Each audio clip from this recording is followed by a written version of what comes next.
kemudian orang mau naik ke administrator ya eselon 3, kemudian orang mau naik ke JPT eselon 2. Orang ada DP jenjang, kalau orang yang PNS ada DP karir. Tapi kalau P3K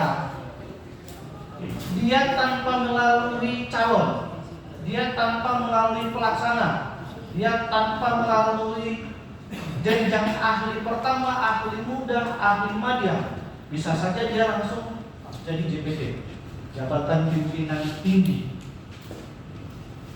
Jadi tiba-tiba kalau kayak di Kementerian Agama contoh, tiba-tiba membuka seleksi tentang kepala kantor Kementerian Agama, kami JPT, setingkat JPT, itu dibuka seleksi.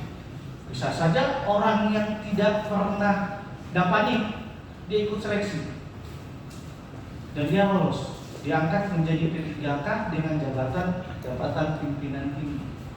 Bisa saja. Jadi hati-hati dengan P3K. P3K harus bangga bahwa P3K bisa saja menjadi atasan dari PNS.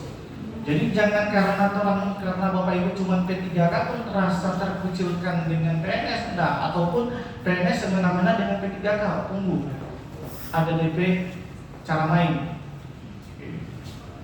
Jadi kalau P3K kalau mau dia sekarang diangkat menjadi jabatan ahli pertama, otomatis dia akan stuck di jabatan ahli pertama. Bagaimana dia untuk bisa menjadi ahli muda atau ahli madya? Bisa kalau seandainya dia ikut formasi di tempat yang lain. Jadi dia mengundurkan diri di jabatan yang sekarang, kemudian dia ikut seleksi P3K di tempat yang lain. Itu di jenjang karir. Jadi bisa saja Bapak Ibu yang saat ini sama-sama pertama atau mungkin Bapak Ibu muda, yang PNS-nya muda, terus yang P3K-nya masih pertama, tiba-tiba ada yang kosong madya, dibukalah seleksi P3K. Yang pertama ini mengundurkan diri dengan syarat-syarat tertentu, pastinya ada syarat-syarat tertentu. Kemudian dia ikut ke jabatan ahli madya, lolos, diangkatlah dia P3K dengan jabatan ahli madya. Jadi bisa seperti itu Bapak Ibu. Oke.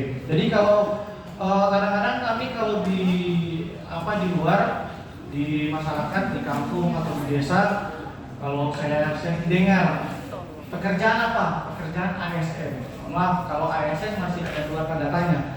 Apakah PNS atau P3K? Harus jelas. Oh, pekerjaan PNS. Kalau saya pilih istilah sendiri Pak, kalau orang yang PNS, orang punya NIP, P3K juga punya NIP. Tapi kalau PNS, dia nomor identitas. Kalau identitas maksudnya tidak berubah. Tapi kalau P3K, nomor induk masih bisa berubah. Jadi kalau ada P3K yang diangkat sekarang, kemudian dia mengundurkan diri dan dia akan ikut seleksi lagi di P3K di jabatan yang lain, dia terangkat, maka NIP yang digunakan bukan NIP yang lama, tapi dia akan mendapatkan NIP yang baru dengan kode